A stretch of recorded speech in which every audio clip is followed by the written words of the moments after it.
నా పేరు భూమిరెడ్డి రానమ్మ. నేను టేటు మహిళా సెక్రటరీని. ఈరోజు కూటమి ప్రభుత్వం నారా చంద్రబాబు ముఖ్యమంత్రి గారికి వాళ్ళ కొడుకు లోకేష్ గారు కావాలనే ఉద్దేశపూర్వకంగానే మా గౌరవైన చిరెడ్డి భాస్కర్ గారి మీద కేసు పెట్టడం జరిగింది.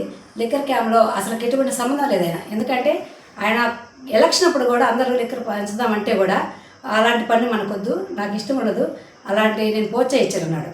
అలాంటి వ్యక్తి లిక్కర్ క్యాంప్లో ఎలా ఉంటాడు, ఎలా అలా తప్పుడు పనులు చేస్తాడు? అది కొంచెమైనా ఇంగిత జ్ఞానం ఉండదని నేను కూటమి ప్రభుత్వాన్ని అడుగుతున్నాను. అలానే వాళ్ళ కొడుకును కూడా అరెస్ట్ చేయటము ఎంతవరకు కరెక్ట్? ఇది ఈరోజు ప్రజలందరూ కూడా ఒక మంచి పని చేసి ఒక ముఖ్యమంత్రి మనం ఎందుకు గెలిపించుకున్నామా? ప్రజల కోసం మంచి చేయడానికి గెలిపించాము. అంతేగాని మీ ఇష్టారాజ్యంగా వాళ్ళ ఉద్దేశపూర్వక కేసులు పెట్టుకుంటా పోతూ మమ్మల్ని ఇబ్బంది పెడతా ఉంటే మాత్రము ఎక్కడ ఏ ప్రజలు క్షమించరు. మీ పని అయితే మీరు చేసుకొని ప్రజలకు మంచి చేయనండి. ఎందుకు మీరు అది పక్కదోవను పట్టించి కావాలని జగన్మోహన్ రెడ్డిని ఇబ్బంది పెట్టాలని, ఆ చుట్టుపక్కల ఉన్న వాళ్ళందరినీ కేసులు పెట్టించాలని, ఇలా కావాలని చేస్తే మాత్రం ఒకరిని పెడతారు కేసు, ఇద్దరిని పెడతారు. కానీ ప్రజలు మొత్తాన్ని కేసులు పెట్టలేరు కదా. ఎంతవరకు కరెక్ట్ ఇది? వాళ్ళ అనుచర్యుడు వాళ్ళ పర్సన్ ఒకరిని తీసుకెళ్ళి చాలా ఇబ్బంది పెట్టి అతను తప్పుడుగా రాసి చెప్పండి, వీడియో మాట్లాడాలని ఆ అబ్బాయిని ఇబ్బంది పెట్టి కొట్టడం జరిగింది. కానీ వాళ్ళ ఫ్యామిలీ ఎంత బాధపడి ఉంటుంది. వాళ్ళ పిల్లలు ఉన్నారు, వాళ్ళ భార్య ఉన్నది, వాళ్ళ కుటుంబంలో ఇలాంటి రాజకీయం వాళ్ళ దగ్గర ఉంటే ఈరోజు ఈ పరీక్ష వస్తుందని వాళ్ళు అనుకోరండి. అది ఎంతవరకు కరెక్టు?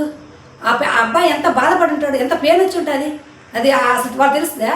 ఒక నాయకుడి కాడ ఉన్నంత మాత్రాన వాళ్ళ రాష్ట్రాలు, వాళ్ళ మంచి చెడ్డ, వాళ్ళ పద్ధతులు అవన్నీ వాళ్ళకి చెప్తారా? అది ఎంతవరకు కరెక్టు? అది కూడా మేము ఖండిస్తున్నాము. చిరెడ్డి భాస్కర్ రెడ్డి గారు మంచి వ్యక్తి, అతనికి ఏ తప్పు లేదు. అతను తొందరగా అతని మీద ఏ కేసు పెట్టకుండా విడుదల చేయాలని నేను కోరుకుంటున్నాను.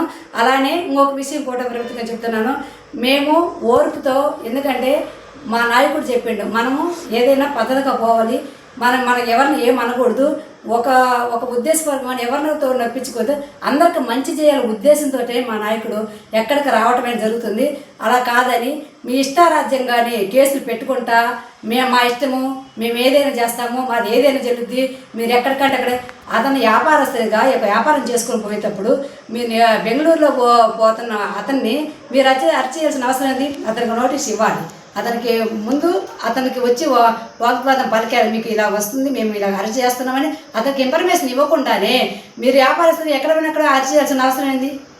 అది ఎంతవరకు కరెక్టే నేను అడుగుతున్నాను ఈరోజు. అలానే అతని ఫ్యామిలీ ఎంత సఫర్ అవుతారని కానీ మీకు తెలియదా? అసలు ఉద్దేశపూర్వకంగా కావాలని ఎలా అయినా సరే జగన్మోహన్ రెడ్డిని ఇరికించాలని, ఏదో ఒకటి చేసి జగన్ నోరు నొక్కాలని మీరు చేసే ప్రతి ప్రయత్నము కూటమి ప్రభుత్వానికి నేను చెప్తున్నా ఈరోజు కోరిక మీకు అవి పగట కళలుగానే మిగిలిపోతాయని నేను చెప్తున్నాను. ఇంకొక విషయము, మేము సంస్థాపకం కానీ మా పార్టీ అంచెలు కానీ మేము కానీ మా నాయకులు కానీ మేమేమైనా పద్ధతిగా ఎక్కడైనా ఏ వీడియోలో కూడా మేము ఎక్కడ ఏం మాట్లాడలేదు. కానీ మీ కూటమి ప్రభుత్వంలో కొంతమంది లేడీస్ కూడా అనచిత వాక్యాలు చేస్తూ అనచితంగా మాట్లాడారు. మరి అవి తప్పు కాదా నేను అడుగుతున్నాను. వాళ్ళ మీద ఎందుకు కేసు పెట్టలేదని నేను అడుగుతున్నాను ఈరోజు. అనవసరంగా కావాలని మేము ప్రతిపక్షంలో ఉన్నామని మమ్మల్ని ఇబ్బంది పెట్టాలని మేము ప్రజల కోసం పోరాడుతున్నాం, అంతవరకు పోయలేదు. అందుకని ఎక్కడ ఎవరైతే కొద్దిగా గట్టిగా నిలబడతారా వాళ్ళని తీసుకుపోయి జైల్లో పెట్టడము ఇది ఎంతవరకు కరెక్టు? ఇది పద్ధతి కాదు. కూటమి ప్రభుత్వాన్ని ఇది ఇక్కడికైనా సరే మానుకొని మీ పని ఏదో మీరు చేసుకొని ప్రజలకు మంచి చేయండి. ఎవరైనా అందరూ స్వాగతిస్తారు, అంతేగాని ఇలాంటి తప్పుడు కేసులు పెడతా ఉంటే మాత్రము ఎవరు ఊరుకోరు. కాసేపు సంసారము మనము పద్ధతి కాదని మేము ఒక అడుగు ముందుకేస్తే ఎవరు కూడా ఏదైనా చేయదలుచుకుంటే పెద్ద విషయమే కాదు. ప్రభుత్వం ఏమంటే మారిపోయేంత సిచ్యువేషన్ కూడా మీరు తెచ్చుకుంటున్నారు. అది పద్ధతి కాదని నేను చెప్తున్నాను.